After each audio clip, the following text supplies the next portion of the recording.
Welcome back on Kansas Sports Chatter as we continue on, and now with our Unbreakable Kansas Records segment. Now, we all know nothing's impossible, and any record is meant to be broken. But these are kind of going to highlight a record that might be maybe on the verge of impossible, or at least a really tough one to break, and something that stands out.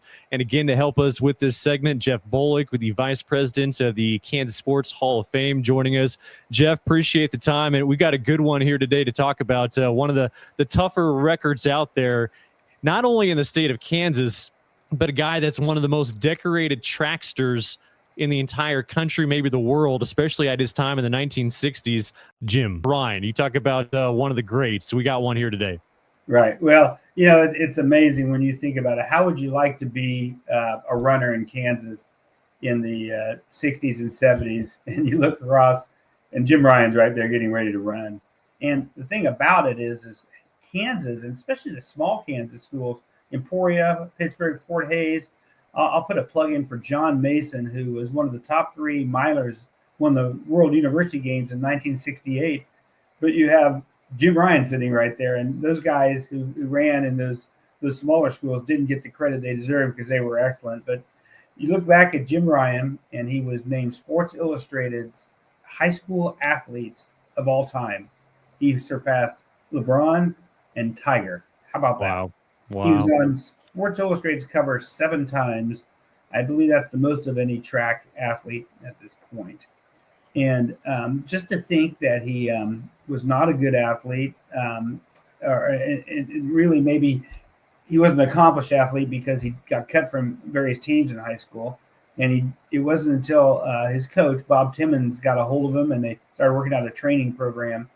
And he just blossomed. And to think that he set all these records as a high schooler. I am not a track guru. I enjoy the sport, maybe because I wasn't any good at it. But I will say one thing I love to do is go back on YouTube and search for Jim Ryun races. And you can find them.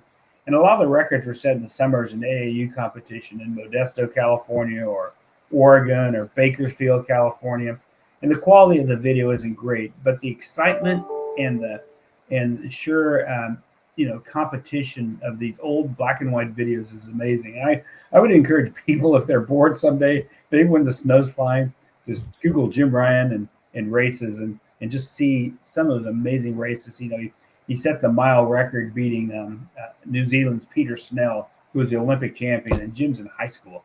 So just a tremendous athlete. I mean, we started off at the top, Cole. I will tell you that right now. I mean, if there are some records that may not be broken, we might as well start with Jim Ryun. So we got out of the gate easy. Yeah, that's a good one to start with. I mean, you just talk about the crowds that he brought. I mean, you can go on to his Olympic career, but just, at Wichita East, like, people like to come out and see that. I mean, we talk about the mile, then, now officially the 1600, but, 3:53.7, just insane.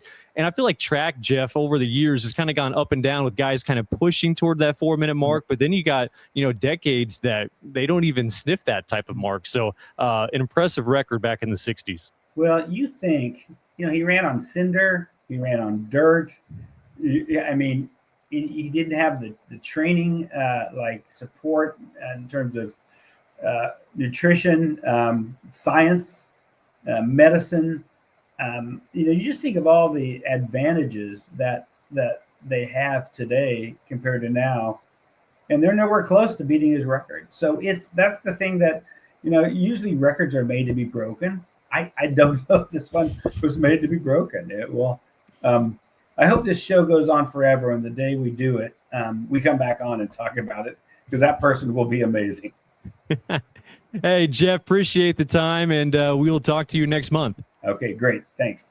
That is Jeff Bollig joining us here, the Vice President of the Kansas Sports Hall of Fame Board of Directors, and that'll do it for our Unbreakable Records. Make sure you connect with Kansas Sports Chatter on YouTube.